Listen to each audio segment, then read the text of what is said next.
में बात करते हैं, डोनाल्ड ट्रंप जो है मोदी से दोस्ती की बात करते हैं, लेकिन आज हम बात करेंगे एरिक ट्रंप की, जो कि डोनाल्ड ट्रंप के बेटे हैं, लेकिन बाप की जीत की खुशी में ये चर्च नहीं जाते, ये जाते हैं हिंदू टेम्पल, और वहां पर जाके ये जी ओरलैंडो में जी प्रार्थना करते हैं कि मेरा बाप जो है एक अच्छा प्रेसिडेंट बने और साथ साथ हिंदुओं के लिए हम काम करेंगे।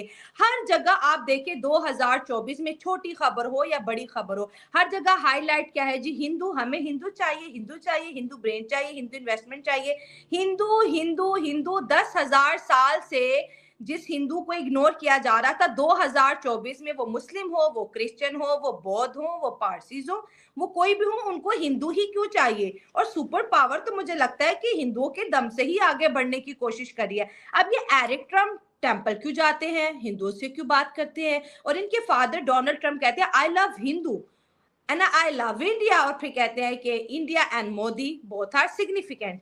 तो ये बड़ी ही इंपॉर्टेंट मुद्दे हैं जिन पे हम बात करेंगे। और बड़ी खबर भी हम आपके साथ शेयर करेंगे कि अब इंडिया का जो पैसा है वो सीधा यूनाइटेड स्टेट जाने वाला है। अब ये भी बड़ी कंफ्यूजन है कि ये कैसे होगा। तो बहुत बड़ी खबरें आज जो है हम यहाँ पर डिस्कस करेंगे और साथ सर से समझने की भी कोशिश करेंगे। तो सर, सबसे पहले आपको वेलकम कहते हैं। Thank you so much sir हमें ज्वाइन करने के लिए। शायला जी, बहुत बहुत शुक्रिया आपने प्रेस्टिजियस चैनल पर मुझे बुलाने के लिए। बड़ा अच्छा लगता है आप खुलकर बेबाकी से जिस तरीके से बात करते हैं। Thank you sir. सबसे पहले ये एरिक ट्रम्प की क्या मिस्ट्री है, और बाप के बाद अब बेटा भी जो है सनातनियों से कनेक्ट हो रहा है और श्योरिटी दिला रहा है कि भाई हमारी गवर्नमेंट के अंदर ना अमेरिकन हिंदुओं का बड़ा ख्याल रखा जाएगा, मंदिर जा रहे हैं और बाकायदा तौर पर पूजा करते दिखाई दे रहे हैं। हमने तो आज से पहले अमेरिका में ये नजारे तो कभी नहीं देखे। शायला जी, सवाल हिंदू का नहीं है, सवाल हाँ। ये है कि दुनिया में इस टाइम पर एक अजीब सी ताकत खड़ी हुई थी। वो शायद डिस्कस अब धीरे धीरे होनी शुरू हुई, लेकिन खड़ी हुई। उसका नाम है डीप स्टेट।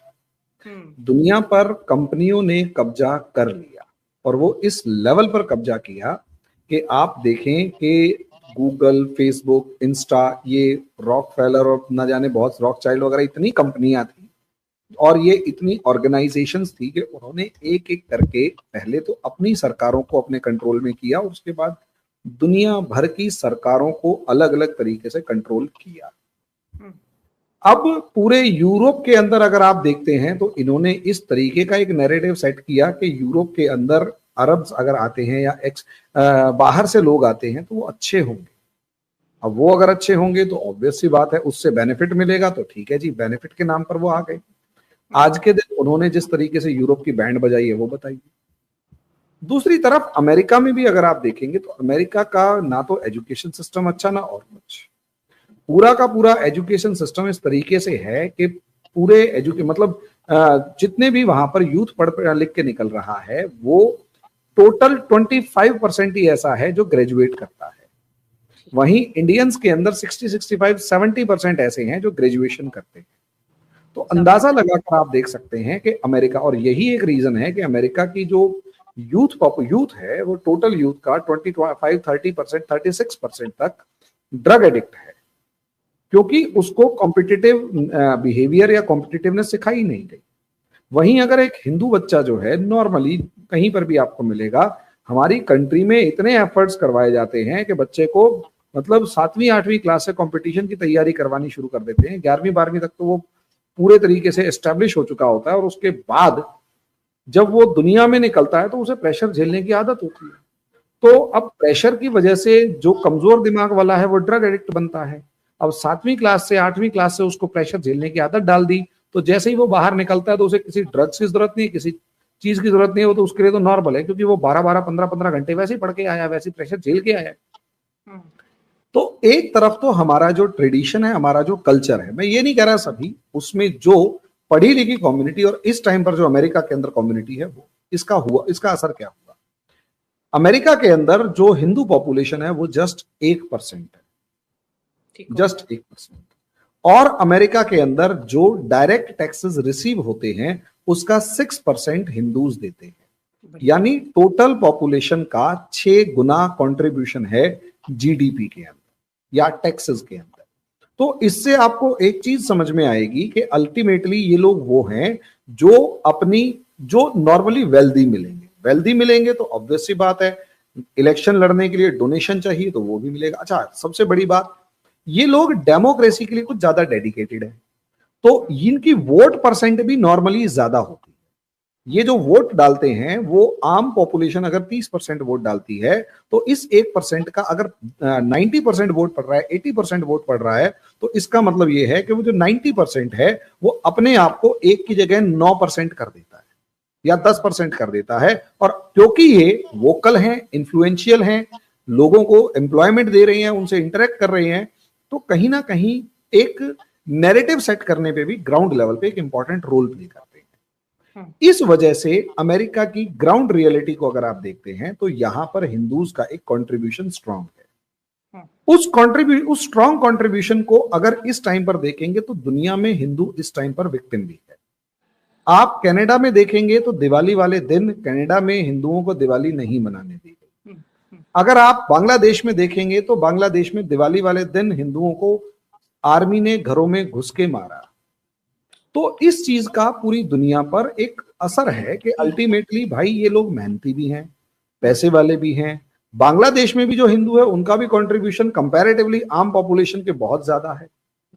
ठीक है, अगर आप देखेंगे पाकिस्तान की सबसे बड़ी प्रॉब्लम ये है कि पाकिस्तान में हिंदू नहीं है। अगर यही हिंदू पाकिस्तान में होता और कुछ ना करें, आप 50 मारवाड़ियों को अपने यहाँ बुला लें और कहें कि भैया तुम बिजनेस करो, मैं गारंटी से कह रहा हूं ये 50 मारवाड़ी और गुजराती जो हैं आपके पाकिस्तान का कर्जा अगले 10 साल में उतार के आपको अमीर बना देंगे। लेकिन वही है ना कि क्योंकि हम हिंदू हैं और आपकी रिलीजन के अंदर इनको काफिर और वाजिबुल कत्ल और न जाने क्या क्या बताया गया है, और ठीक है, फिर ऑब्वियस सी बात है अब जो तालियां बज रही हैं वो इसलिए क्योंकि अल्टीमेटली हमने पूरी दुनिया में पिछले 2000 साल में या कम से कम पिछले 1500 साल में किया क्या है वो दुनिया को समझ में आ रहा है। हमारी जिस आइडियोलॉजी को चाहे इस्लाम में, चाहे क्रिश्चियनिटी में गलत बताया, चाहे मॉडर्न डे आइडियोलॉजी में गलत बताया, वो आज के दिन सही प्रूव हो रही है। आप इससे अंदाजा लगाकर देखिए, मतलब नॉर्मली ये कहा गया कि हिंदू डरपोक होता है, आपके यहां भी कहते हैं एक मुसलमान जो है वो 10 हिंदुओं के बराबर है, हिंदू डरपोक होता है। किसी उससे एक बात पूछ कर देखिएगा कि मोहम्मद बिन कासिम ने पहली बार जीता। अच्छा, मजे की बात यह है, पहला इस्लामिक इन्वेजन इंडिया पे 636 में हुआ था, 636 में फर्स्ट इस्लामिक इन्वेजन हुआ, और उस इस्लामिक इन्वेजन में पहली लड़ाई जो जीती वो 712 में जीती। सोचकर देखिए, 64 + 12 यानी कि 76 ईयर्स के बाद अरब्स ने इंडिया में पहली लड़ाई जीती। हिंदू डरपोक हो गया। उसके बाद 712 में पहली लड़ाई जीतने के बाद जो सिंध में जीती थी, दिल्ली पर कब्जा होता है 1192 में। तो अभी हम डिस्कस यही कर रहे थे कि 1192, 453 साल, 453 ईयर्स लगे हैं सिंध से दिल्ली तक पहुंचने में, दिल्ली पर कब्जा करने में, जबकि सिंध से अरब्स को मार के भगाया था। उसके बाद हमारे बिज्जल देव वगैरह जो हैं उन्होंने मार के जिस तरीके से भगाया 736 में, उसके बाद अरब्स की हिम्मत नहीं हुई इंडिया की तरफ दोबारा देखने की। अरब्स ने अपना रास्ता बदला और वो स्पेन तक पहुंच गए, इंडिया की तरफ लड़ने के लिए नहीं आए दोबारा कभी। उसके बाद टर्क्स आए और उन तुर्कों ने हिंदुस्तान को जीतने के एफर्ट किए। और ये जो तुर्क है ना कि एक हिंदू, एक मुसलमान 10 हिंदुओं के बराबर होता है, आपके यहां भी बड़ा नैरेटिव चलता है। गजनी का पहला इन्वेजन हुआ था 1001 में, और गजनी को भारत जीतने में गजनी के बाद 200 साल लगे थे उस दिल्ली तक पहुंचने में। यानी सोचिए कितनी भयंकर लड़ाइयां लड़ी गई होंगी कि गजनी से दिल्ली तक पहुंचने में 200 साल लग गए। वो लुटेरे की तरह आया, मारकाट मचाई, लूट के भाग गया। जब तक आदमी तैयारी करता है, कुछ भी करता है, तब तक एक चोर की तरह आया। दिल्ली पर कब्जा होता है 1192 में। और मजे की बात सुनिए, दिल्ली से सूरत पहुंचने में कितने साल लगे? दिल्ली से सूरत पहुंचने में इनको अगले 120 साल लगे हैं। बड़ा। और सूरत से मद्रास पहुंचने में इनको अगले 400 साल लगे हैं। अब आप अंदाजा लगाकर देखिए, अगर हिंदू इतना ही कमजोर होता तो 712 से लेकर 1681 तक जो लड़ाइयां लड़ी गई, जीत फिर भी नहीं पाए। ये समझने वाली बात है, जीत फिर भी नहीं पाए। औरंगजेब तड़पता हुआ मर गया कि मैं हिंदुस्तान को जीत लूं, नहीं जीत पाया। मराठों ने उसको तिल तिल करके मरने को मजबूर कर दिया। 900 साल, 950 साल, 950 साल इस्लामिक फोर्सेस ने, मुस्लिम्स ने इंडिया पर कब्जा करने की सोची है, हिंदुओं को हराकर इन्हें कन्वर्ट करने की सोची है 900 साल तक। औरंगजेब सबसे बड़ा रूलर है, तब भी ये लोग नहीं हारे। लड़ाई यहीं खत्म नहीं हुई, उसके बाद ब्रिटिश आते हैं। इन ब्रिटिशों ने हिंदुस्तान को जीतने के लिए किसी मुसलमान राजा को नहीं हराया। टीपू सुल्तान को छोड़ दे तो बाकी जितने मुस्लिम राजा थे वो तो अंग्रेजों के पिट्ठू थे, अंग्रेजों के पिट्ठू थे। और उसके बाद जब ये हारते हैं तो उसके बाद भी ये हारे नहीं। 100 साल लग गए हिंदू राजाओं को हराते हुए, जबकि वो मेन पावर में नहीं थे। अंग्रेजों को हराने में 100 साल लग गए। 1757 में प्लासी लड़ते हैं, जीतते हैं, और 1857 के अंदर जाकर वो पूरे तरीके से कब्जा करते हैं, और उसके बाद भी हार नहीं मानी। उसके बाद जब हमारा पढ़ा लिखा लोग, पढ़े लिखे लोग खड़े हुए, तो अंग्रेजों ने इन ब्राह्मणों के अगेंस्ट कॉन्स्पिरेसी करनी शुरू करी। हिंदू धर्म के अगेंस्ट जो कॉन्स्पिरेसी थी वो करनी शुरू करी, तब भी नहीं आ रही। आज और हमारा रियल कांग्रेस के साथ पता है क्या है शाला जी? कांग्रेस को सेक्युलर सेक्युलर कहते हो। हमारे यहाँ कांग्रेस के सेक्युलर का मतलब पता है क्या था? हमारे यहाँ कांग्रेस के सेक्युलरिज्म का मतलब ये था, हिंदू नहीं बोलेगा, अगर हिंदू बोलेगा तो उसे जेल में डाल देंगे। अच्छा। बोलेगा तो सिर्फ मुस्लिम बोलेगा, और वो जो बोलेगा वो सही है।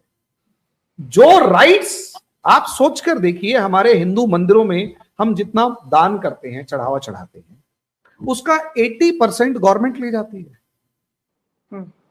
और वो 20% भी 8-8 हजार करोड़ रुपए है। बड़ी बात है। जो 80% गवर्नमेंट ले जाती है, उसके बाद भी जो बचा वो 1 बिलियन और 2 बिलियन के अंदर काउंट होता है।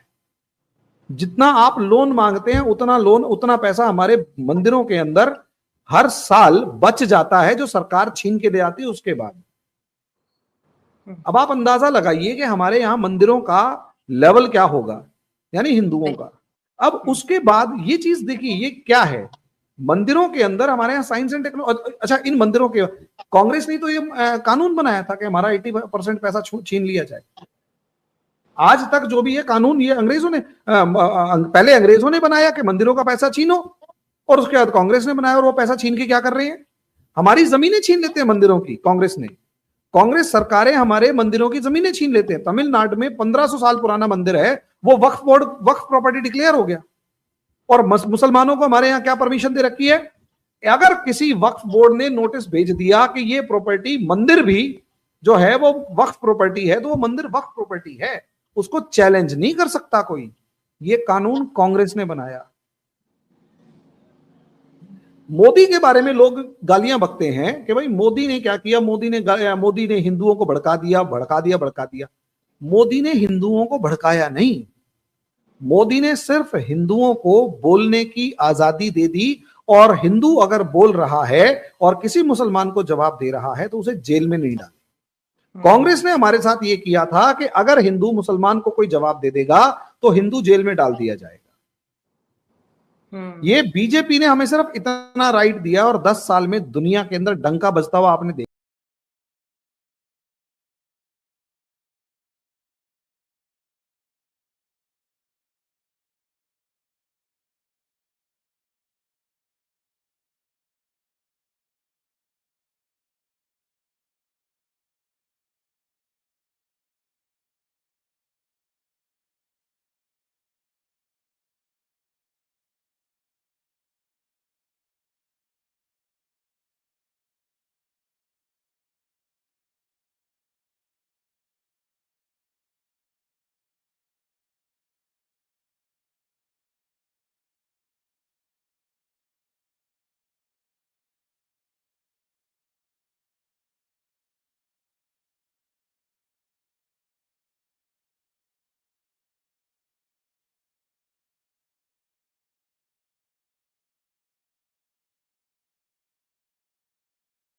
जय हिंद, नमस्कार दोस्तों। आपने वीडियो में तो देखा ही होगा, अभी अभी डोनाल्ड ट्रम्प जो है राष्ट्रपति बना था और उनसे इंडिया के मोदी की हिंदुओं की तारीफ़ की थी।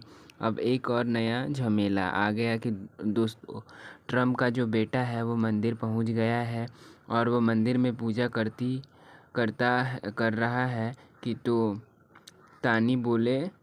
पाकिस्तानी बोल रहे हैं कि भाई यह तो घर वापसी करने लगा, मतलब कि हिंदू बनने लगा।